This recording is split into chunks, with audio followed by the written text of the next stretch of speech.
ఓం నమో నారాయణాయ. వారాహి అమ్మకు నమస్కారం చేసుకుంటూ, అమ్మవారి దయ ఆమె చల్లని చూపులు మనందరిపై ఉండాలి అని చెప్పి మనస్ఫూర్తిగా కోరుకుంటూ, ఈరోజు అమ్మవారి వాగ్దానాన్ని విందామండి. అమ్మవారి వాగ్దానంగా ఈరోజు మనకేం చెప్తుంది అంటే, నా ఒడిలో ఉన్నటువంటి ఈ పసిబిడ్డని తాకి తక్షణమే నువ్వు వినాలనుకుంటున్న శుభవార్తను విను.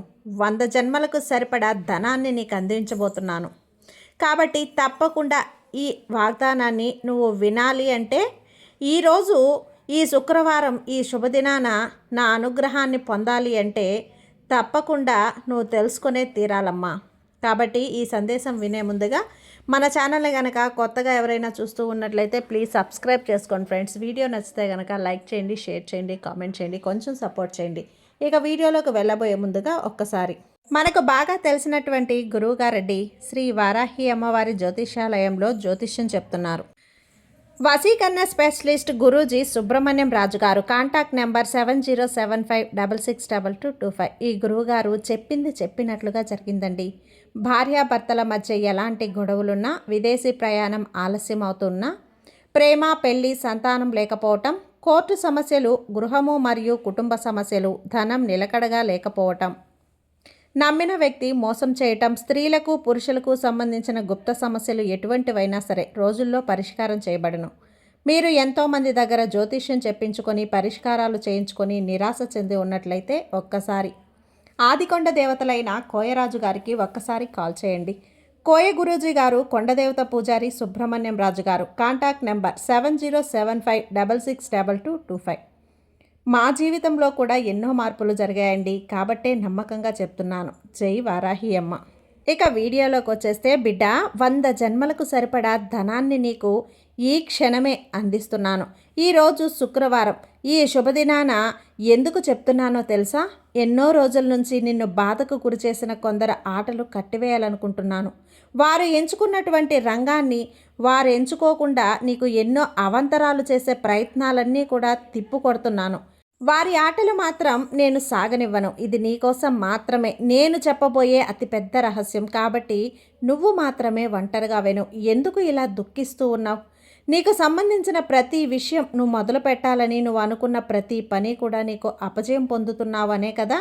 నీకొచ్చిన బాధంతా కూడా నువ్వు చేసిన కష్టం వేరేవారు ఉపయోగించుకుంటూ, ఇది కేవలం వారి సొంత వారి వల్లే కష్టమని చెప్పుకుంటూ వారు చక్కగా లాభాన్ని పొందుతూ ఉన్నారు. నువ్వు మాత్రం అది తెలుసుకోలేకపోతున్నావు. దాని గురించి ఎక్కువగా ఏమాత్రం కూడా బాధపడాల్సిన అవసరం లేదు. అలాంటి వారికి తప్పకుండా శిక్ష అనేది పడుతుంది.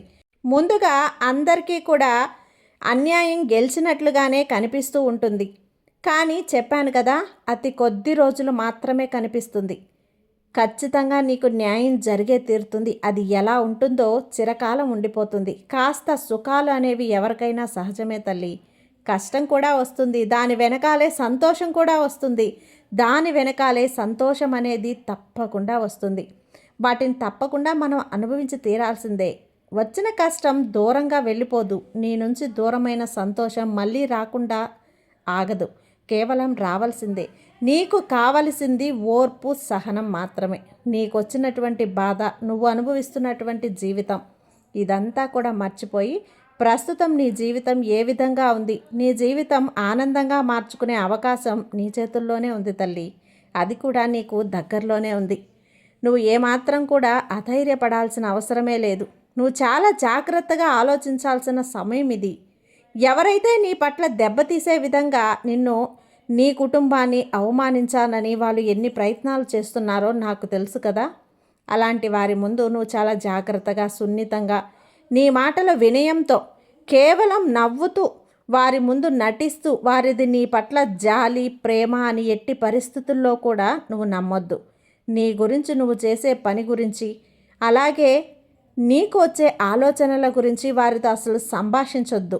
ఎట్టి పరిస్థితుల్లో కూడా నీ విషయాలను ఇతరులకు చర్చించవద్దు. నీ కుటుంబంలో జరిగే విషయాల గురించి అయితే మరీ చెప్తున్నాను, వారితోటి నువ్వు అసలు పంచుకోవద్దు. నీ మదిలో వచ్చే అలాంటి ఆలోచనల విధానాలన్నీ కూడా నీ తల్లిదండ్రులతో పంచుకో. ఆ తర్వాత ఈ వారాహి అమ్మతో, ఈ తల్లితో పంచుకో. అప్పు చేశావు కదా, మిగతాది జరగవలసింది ప్రతీదీ కూడా నేను చూసుకుంటాను కదా. అది రహస్యంగా ఒంటరిగా నీకు నువ్వే పోరాటం చేసుకో తల్లి. అది ఎందుకు జరగదు? ఆ పనిలో ఎలా విజయం సాధించకుండా ఉంటానని చెప్పు. నన్ను, నా కుటుంబాన్ని ఎంతో అవమానించారు. మరి వారికి సమాధానాలు మనం ఎలా చెప్పాలో ప్రతి క్షణం కూడా ఆలోచనకు తెచ్చుకుంటూ ఉండు. కష్టపడు. కేవలం కొద్ది రోజులు మాత్రమే కష్టపడు. ఆ తర్వాత సంతోషకరమైన రోజులు తప్పకుండా వస్తాయి. తప్పకుండా నీ కష్టానికి తగిన విజయాన్ని నేను నీకు ఇచ్చే తీరుతాను. నీ విజయాన్ని నేను గర్వపడేటువంటి రోజున వారందరూ చూసి ముక్కున వేలేసుకుంటారు. నీ విజయం నీకు రాకూడదని వారి కలల్లో కూడా వారందరూ కూడా వారి కలలన్నీ బుగ్గిపాలు చేస్తాను. అదంతా గుర్తు చేసుకుంటూ నీ ఒంటరి పోరాటాన్ని నువ్వు మొదలుపెట్టు. ఒంటరిని అని ఎప్పుడూ కూడా అనుకోవద్దు. ఎందుకంటే నీ వెంటే కొండంత అండగా నడిపించే నా శక్తి, ఈ వారాహి శక్తి, ఈ తల్లి దీవెన, నీ తల్లిదండ్రుల దీవెన, నా అనుగ్రహం అన్నీ కూడా నీతోనే ఉన్నాయని అని చెప్పుకొని ధైర్యంగా నింపుకొని నీ పనిని నువ్వు మొదలుపెట్టు. తద్వారా విజయం నీ సొంతమవుతుంది. నీకొచ్చిన కష్టం ఏదైనా సరే, అమ్మా వారాహి అమ్మ అంటూ వేదనతో పిలిచావు కదా, వెంటనే పలికే దైవం ఈ తల్లి వారాహి అమ్మ. భక్తుల పాలిట కల్పవృక్షం, ఈ కలికాలంలో ప్రత్యక్ష దైవం. నా భక్తులు కష్టంలో ఉంటే ఈ వారాహి అమ్మని నేను చూస్తూ ఎలా ఉంటాననుకుంటున్నావు? అమాయకులైన నా భక్తులు ఎవరిని ఏడిపించినా సరే, వారిని అవమానపరిచిన వారిని దెబ్బతీసేటువంటి ప్రయత్నాలు ఏం చేసినా సరే నేను చూస్తూ ఉండను. వారికి కావలసినటువంటి సహాయాన్ని వారు జాగ్రత్తగా పట్టుకోవాల్సిన, అంటే పడిపోతూ జాగ్రత్తగా పట్టుకోవాల్సిన బాధ్యతని ఆ భగవంతుడు నాకు అప్పగించాడు. కాబట్టి నేను చాలా జాగ్రత్తగా అమరుపరచాల్సిన బాధ్యత నాది. ఒక్క మాట చెప్పనా? నిందిస్తున్న వారందరినీ కూడా దూరం చేసుకోవద్దు. పొగుడుతున్న వారందరినీ కూడా పల్లకి మోయకు. కావాలని నిందిస్తారు. నీకు మంచి జరగాలని నిందించేవారు ఉంటారు. ప్రతిఫలం కోసం పొగిడేవారు ఉంటారు. ప్రతీకారం కోసం పొగిడేవారు కూడా ఉంటారు.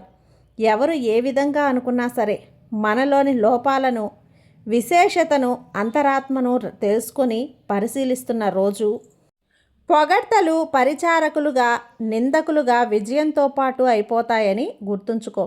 గతంలో చేసిన పొరపాట్లు వర్తమాన కాలంలో సరిదిద్దుకోకపోతే లోపల మనసు అనేది దెబ్బతింటూ ఉంటుంది.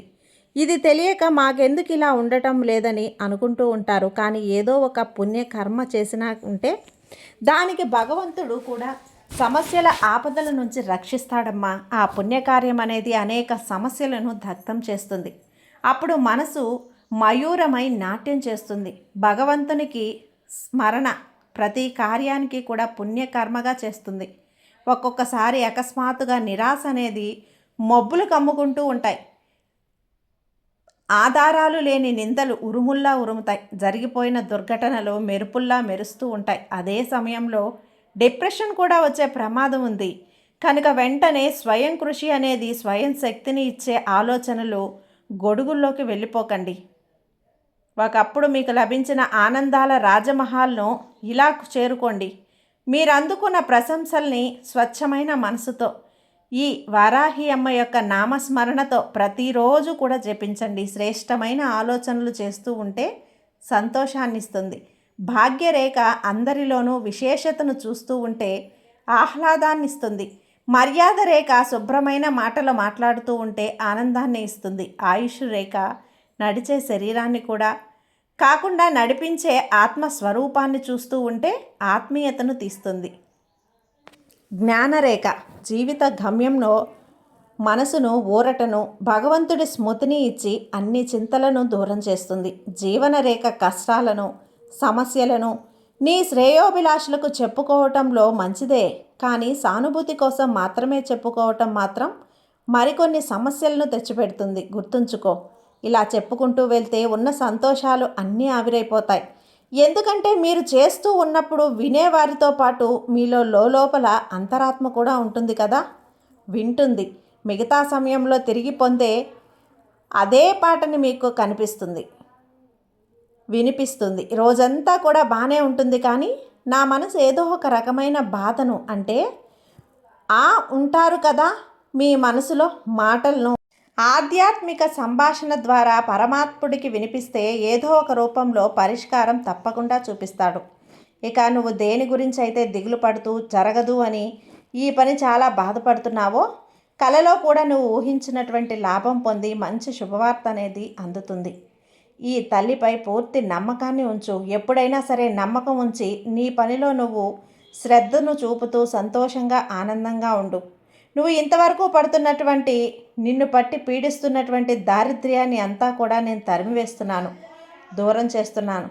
2.5 సంవత్సరాల నుంచి ఎంతగానో బాధపడుతున్నాను కదా, నీకు పట్టి పీడిస్తున్నటువంటి దరిద్రం అంతా కూడా దూరం చేస్తాను. ఇక నీ జీవితం అంతా కూడా తిరిగి ఉండకుండా, అంటే నువ్వు తిరిగి చూసుకోకుండా తప్పకుండా సంతోషంగా ఉంటావు. ఎప్పుడు కూడా అనేక రకాలైనటువంటి బాధలను అనుభవించిన మీకు ఇక నుంచి సంతోషాలమయం చేయబోతున్నాను. నీ జీవితాన్ని తప్పకుండా నీ ఇంట్లో ఎప్పుడూ కూడా అనేక రకాలైనటువంటి ఆనందాలు, జీవితాన్ని సంతోషంగా గడుపుతావు. లక్షల్లో ధనం నీ చేతికి తప్పకుండా అందించే బాధ్యతను నేను ఎప్పుడూ కూడా తీసుకున్నానమ్మా. కంగారు పడకు, అన్నీ కూడా పోతాయి. కష్టాలు పడినప్పుడు మానసికంగా కొంత ధైర్యాన్ని కోల్పోవటం మనిషి యొక్క సహజ లక్షణం.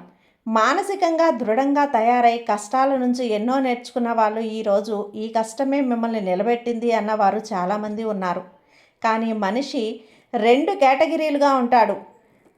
ఒకరు భయపడేవారు, 2 కంగారు పడేవారు, మరొకరు ఏదిచ్చినా సరే ధైర్యంగా ఎదుర్కొనేవారు. ఎన్నో సమస్యలైనా కష్టాలైనా ధైర్యంగా ఉన్నవారిని చూసి భయపడతారు.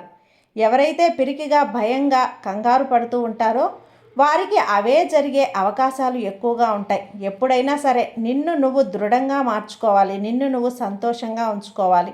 ఎందుకంటే నీ మనసులో నువ్వు 10 సార్లు ఏది జరగదు అని అనుకుంటావో ప్రకృతి అదే జరిగేలా చేస్తుంది.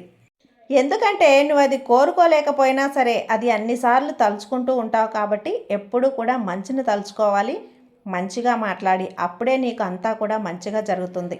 నీ ఇంట్లో అది నీకు పని చేస్తుంది. నీ ఇంటి బాధ్యతను, నీ కుటుంబ బాధ్యతను కూడా అంతా నీపై ఆధారపడి ఉంటుంది కదా. ఇప్పుడు నీ కుటుంబ సభ్యులందరూ కూడా నీపై ఆధారపడి ఉన్నారు కాబట్టి వారి యొక్క బరువు బాధ్యత అంతా కూడా నీ మీదే ఉంటుంది. వారి గురించి అయినా సరే నీలో ఉన్న కొన్ని అవలక్షణాల గురించి కొంచెం కొంచెంగా మార్పు తెచ్చుకో. అప్పుడే నీ కుటుంబం అవసరాలు, అంటే నీ కుటుంబంలో ఉన్న అందరి అవసరాలు కూడా నువ్వు తీర్చుకోగలిగితే వారు నీపై, నీ కుటుంబంపై ఆధారపడి ఉంటారు. నీ కుటుంబంతో ఎవరికి ఏది కావాలో అది అందిస్తూ ప్రతి ఒక్కరిని కూడా సంతోషపెట్టు. నీకు వచ్చిన ధనం అనేది సంతోషంగా నువ్వు అందుకో. వారి సంపాదన వారిది, నీ సంపాదన అనేది. కాబట్టి నీ వచ్చిన ధనం నువ్వు సంతోషంగా నీ కుటుంబంతో సంతోషంగా ఉండు. నీకు రావాల్సినటువంటి ధనం ఏదో ఒక విధంగా నీకైతే అందేలా చేస్తాను. అందుకే నీకున్న ఇబ్బందులన్నీ కూడా తొలగిస్తాను. అప్పుల సమస్యలలో కూరుకుపోకుండా నిన్ను జాగ్రత్తగా బయటకు తీసుకుని వస్తాను. నీ జీవితంలో ఎప్పటికీ కూడా ఒమ్ము చేయను, అలాగే ఎప్పటికీ కూడా ఓడిపోనివ్వను. ఎన్నిసార్లు నా అద్భుతాలు నువ్వు పొంది అలాగే అపనమ్మకాన్ని పెంచుకుంటే, ఇలా మనసును నువ్వు కష్టపెట్టుకోవద్దని ఎన్నిసార్లు నీకు చెప్పాను. అయినా కూడా నమ్మకుండా సమస్యలపై నువ్వు అశ్రద్ధ చూపించి వాటిని మాత్రమే నువ్వు దృష్టి సాధిస్తున్నావు. ఇకనైనా సరే సంతోషంగా నీ మనసును నువ్వు కష్టపెట్టుకోకుండా నీకున్నటువంటి అతిపెద్ద కష్టాన్ని ఎప్పుడూ కూడా అతిపెద్ద కష్టంగా భావించకుండా సంతోషంగా ఉండు. నువ్వు సంతోషంగా ఉండి నీ జీవితాన్ని అనుభవిస్తావని ఈ తల్లిని నేను కోరుకుంటున్నాను. ఈ తల్లి ఆశీర్వాదం నీకు ఎప్పుడూ ఉంటుందమ్మా. సంతోషంగా ఉండు బిడ్డ. సర్వే జన సుఖినో భవంతు. జై వారాహి అమ్మ.